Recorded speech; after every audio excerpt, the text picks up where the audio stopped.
So about 10 years ago, a book called The Lean Startup came out, and it made its rounds amongst entrepreneurs. And one of the main principles in there is the minimum viable product. So they basically advise entrepreneurs to come up with the cheapest, quickest iteration of a product or service that they're going to offer and get it out to the market and get real feedback.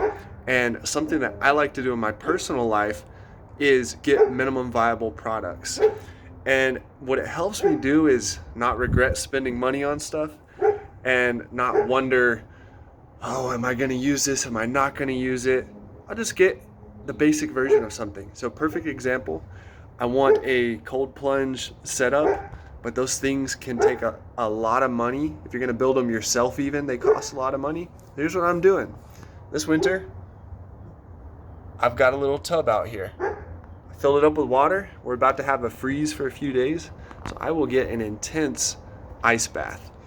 So how this is my minimum viable product is I'm going to actually test the assumption of, will I use this? Because we always think, oh yeah, if I just get XYZ, I would use it all the time. I would change all of my habits so I could use this new thing.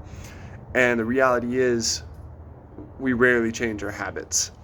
So if you get a minimum viable product in your life, instead of asking for a big cold plunge thing, I said, I want some kind of a container that I can use as an ice bath, put outside. And so my sister actually bought me that. So I'm really excited for it.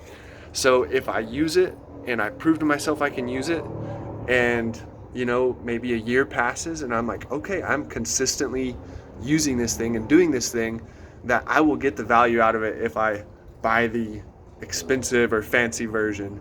And a lot of times what I find out, maybe because I'm so frugal, I don't need the expensive fancy version. I love making the most out of simple things. So I encourage y'all to do the same.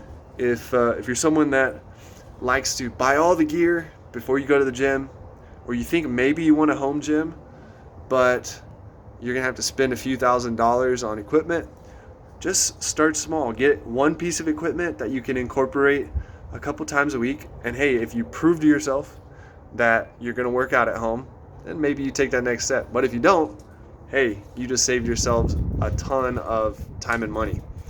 So hope that helps. See y'all in the next video.